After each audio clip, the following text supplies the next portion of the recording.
The views expressed in this editorial are solely those of the author as a private citizen and do not reflect the position or opinion of the Department of Education. Give classroom back to DepEd. Hi, welcome to an hour with Sir Noni. Every year, Filipino students are crammed into overcrowded classrooms, forced to share desks, and sometimes even to learn in makeshift tents or under trees.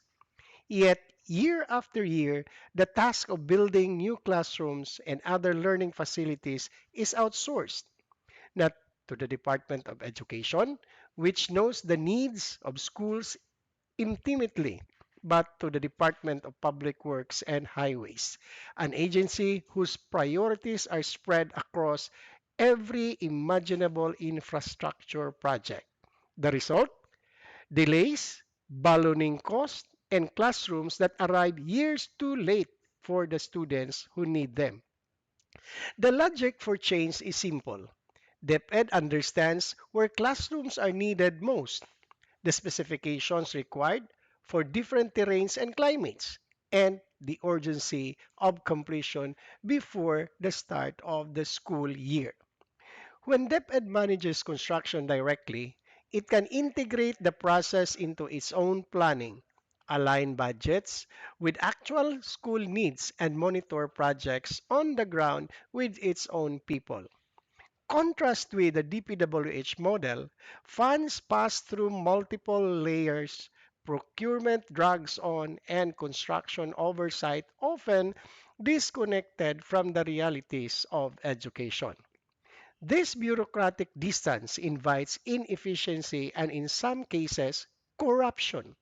A school principal or division supervisor knows instantly if a classroom is substandard.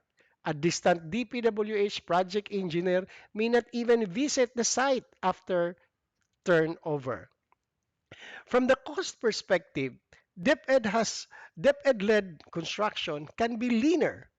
The agency can tap local school boards, community volunteers, and even modular classroom suppliers to speed up delivery without the excessive overhead of large government contractors. Every peso saved can mean more classrooms built, more students accommodated, and less double shifting of classes. Monitoring becomes more effective too. Regional and division offices can track progressive daily rather than waiting for quarterly reports buried in the DPWH bureaucracy.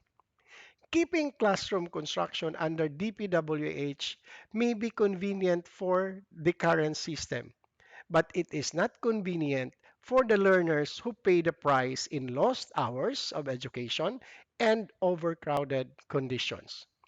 If we truly believe that education is a priority, then we must put classroom building where it belongs, under the agency whose sole mission is to serve our students. Every day, we delay this shift.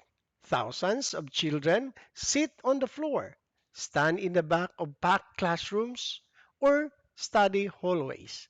That is not just failure of infrastructure, it is failure of commitment.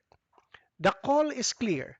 Give classroom constructions back to DepEd and give our children learning spaces they deserve.